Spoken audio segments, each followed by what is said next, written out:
মিষ্টি জান্নাত হঠাৎ করেই পোস্ট করলেন শাকিব খানের সঙ্গে একান্ত মুহূর্তের ছবি। একই ফ্লাইটে পাশাপাশি বসে কোথাও যাচ্ছেন তারা। ছবির ক্যাপশন আরো চমকে দিল ভক্তদের, লাভ লাভ সঙ্গে ভালোবাসার ইমোজি। এই ছবির সামনে আসতে সামাজিক মাধ্যমে শুরু হয়ে যায় গুঞ্জনের ঝড়। মন্তব্য ঘরে অনেকে সরাসরি লিখে ফেলেছেন শাকিবের নতুন স্ত্রী মিষ্টি জান্নাত। কেউ কেউ তো আবার অপু বিশ্বাস ও শবনম বুবলির সতীনের তালিকায় নাম জুড়ে দেন তাকে। তবে এটি প্রথম নয়, গত বছর থেকেই গুঞ্জন ছিল একজন ডক্টরকে বিয়ে করতে যাচ্ছেন শাকিব। তখন অনেকেই সন্দেহের চোখে দেখেছিলেন অভিনেত্রী ও দন্ত চিকিৎসক মিষ্টি জান্নাতকে। তবে তখন বিষয়টি অস্বীকারও করেননি মিষ্টি, বরং সাংবাদিকদের বলেছিলেন শাকিবের সঙ্গে কিছু একটা হলেও হতে পারে, সময়ই বলে দেবে সব। মানের রহস্যটা রেখে দিয়েছিলেন তখনই।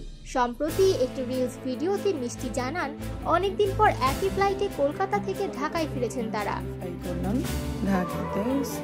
তাদের সেই ট্রিপ ছিল দারুণ উপভোগ্য, এমনটাও বলেন ভিডিওতে। এসব দেখে ভক্তরা বলছেন গোপন সম্পর্ক আর থাকবে না বেশি দিন, হয়তো সামনে আসছে বড় কোনো ঘোষণা। 2014 সালে লাভ স্টেশন দিয়ে বড় পর্দায় অভিষেক, এরপর নিয়মিত কাজ করেছেন সিনেমায়।